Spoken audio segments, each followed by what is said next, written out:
In 2016, astronomers pointed a small telescope in Chile at an ultra-cool dwarf star 40 light-years away. They expected to find nothing.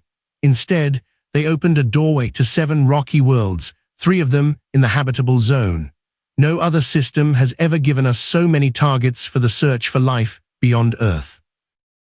7 Earth-sized worlds, 3 in the habitable zone. 1, TRAPPIST-1e, almost exactly the size and density of Earth. It sounds like the perfect place to look for life, but the star is an ultra-cool dwarf, barely larger than Jupiter, and it throws tantrums. The question is not just whether these planets are in the zone, it is whether they could hold onto their air. Meet TRAPPIST-1e. Of the 7 worlds, it is the one that gives astrobiologists the most hope.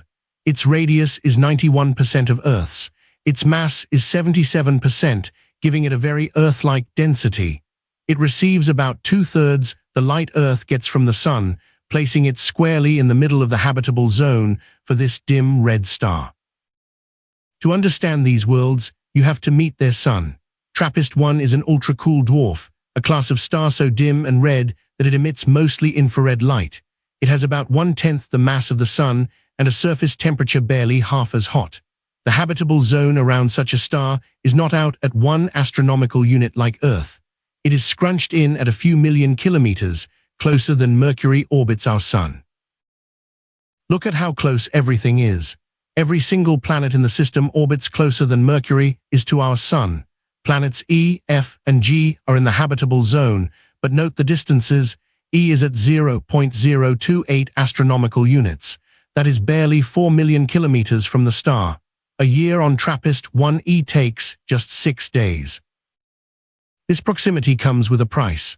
TRAPPIST-1e is almost certainly tidally locked, meaning one side always faces the star in eternal day, the other in perpetual night. And the star itself is violent. Ultra-cool dwarfs erupt with enormous flares, blasting the close-in planets with high-energy radiation. For an atmosphere to survive, it must be thick enough to withstand these storms and redistribute heat from the day side to the night side. Watch the rhythm. The planets are locked in a resonant chain, but the locking happens between neighbors, not end to end. 8 orbits of B to 5 of C, 5 of C to 3 of D, then 3 to 2, 3 to 2, 4 to 3, 3 to 2, all the way out. In the time the outermost planet H laps once, the innermost B has gone round about 12.5 times. Here it is a chord rather than a list. Every planet's year is a simple whole number fraction of its neighbors, and that delicate choreography has held the system stable for billions of years. Here is why that chord matters so much. Planets do not form locked in resonance. They fall into it. As a young system's gas disk drains away, the planets drift slowly inward, and when 2 of them arrive at a simple period ratio, the gravitational kicks start repeating in phase and the pair locks together. So a 7-planet chain is not a coincidence, and it is not decoration. It is a fossil record of migration. These worlds almost certainly formed further out, where ice was available to build with, and swept inward together. And there is a bonus hidden in it.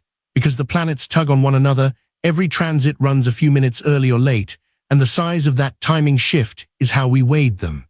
TRAPPIST-1 is the only system where we know 7 planetary masses without ever measuring a stellar wobble. Compare TRAPPIST-1e directly to Earth. Nearly the same radius, 77% the mass, but its year is just 6 days. It receives less total light than Earth, but most of it is infrared, which is very efficient at warming a planet. If it has an atmosphere, it could be a genuinely Earth-like climate, but we do not know yet. That is the thrilling and agonizing part. Check your understanding. TRAPPIST-1e is an ideal target for JWST, but observing it is far from easy. What makes it so hard? Is it A, the planet is too big, B, transits are too rare, C, the signal is extremely faint, or D, it is too far away? Pause the video and commit to an answer. The correct answer is C. Even though the star is small and dim, the additional dip in light caused by the atmosphere is tiny. JWST often has to watch dozens of transits and combine them to get a clear picture. It is a measurement that pushes the telescope to its absolute limits, which is exactly what it was designed for. Let's bring it together. The TRAPPIST-1 system is a compact resonant chain of 7 rocky worlds, a configuration unlike anything in our own solar system. TRAPPIST-1e stands out as the most Earth-like candidate, with a radius of 91% and a mass of 77% that of Earth. It receives the right amount of light for liquid water. Everything about this system says, measure my air, small star, deep transits, 7 chances. The next lecture takes you into the heart of transit spectroscopy, how starlight filtering through an atmosphere becomes a chemical fingerprint. And 3 lectures from now, you will meet the only instrument that can actually do it for worlds this small.